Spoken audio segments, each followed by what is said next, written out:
Hey Jackson, you had a great race yesterday, coming through from 21st through to 9. What did you do to tweak the car yesterday?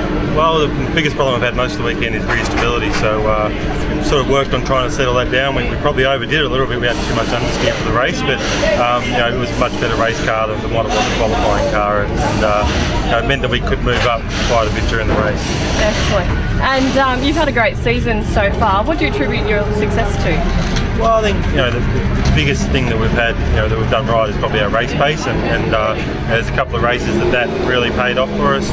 But we've struggled a bit in qualifying, so I think we'd be seeing much better results if we were qualifying better. And we've got most things right now. We're making better starts. We've got good race pace.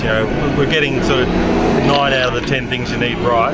We just need to sort of qualify a little bit better. And you wouldn't be aware of this, but 2 years ago I stood in the pits and watched you race. How involved was the change from Ford to Holden? Well, I mean, it's not that different these days. I mean, underneath the cars are very similar. It's really, the difference in the cars is a slight bit of aerodynamics. But if you didn't sort of know what brand of car it was before you got in, you wouldn't know the difference as far as driving. And how involved is the change with the teams and the engineers, and how important is the driver-engineer relationship? It's the biggest part of it now. I mean, 10, 12 years ago, if you had a good driver, a good car, or a good engine, you could run at the front. Then it sort of became, if you needed 2 of those factors, then you needed all 3. Now you need a good engineer and a good relationship with your engineer. It's sort of evolving all the time that you need more and more factors, because as the grid gets more and more compressed and the times get closer, any little advantage you can get better. And the engineer-driver relationship is a very big part of it. Yeah. And what qualities do you like your engineer to have? Understanding qualities, because drivers can be pretty difficult to work with, but it's you have to work well together. You have to sort of listen to each other and compromise and come up with the best solution. Sometimes it can get pretty heated, and each engineer and the driver pulling different ways, but a lot of the time I find that when that does happen, you end up with a better result and a better relationship because of it. And how involved are you in the tyre fuel strategy, or do you just do as the engineer tells you to? No, a fair bit. I mean, I work pretty hard with the strategy side of it before the race, and during the race, I have to give a lot of feedback. They can see a lot more what's going on with other cars during the race, but I can sort of feel what's going on with my car, how it's going on its tyres compared to other cars. I've always tended to make quite a few calls from the seat as far as that goes. Yeah. And how much trouble do you get into if you damage the car?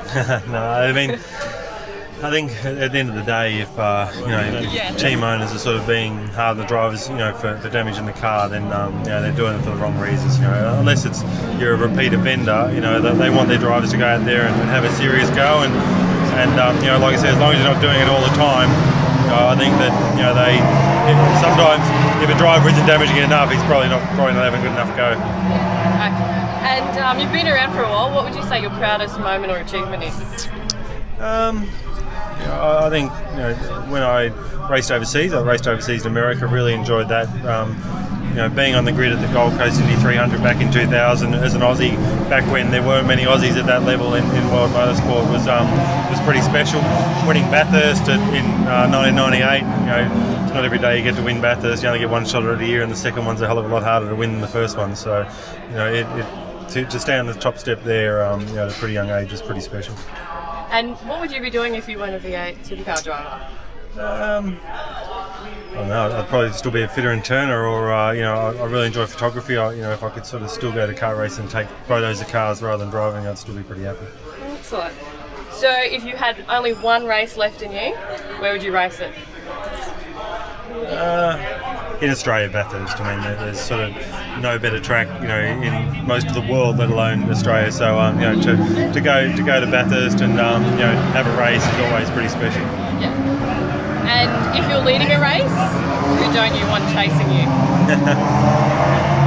Well, I mean, probably Craig Lowndes. I mean, he's when he's on a bit of a charge and coming through the field, and when he's on your tail, you certainly know he's there. So he's probably Craig.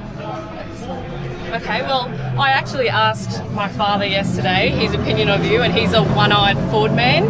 And and he said Jason's the driver that everyone likes regardless of what car he steps into. From my perspective, everything that you're doing for Jason Richards is really admirable, and he's always in our thoughts at JCU, and wish him all the best. Best of luck for today, and kill qualifying.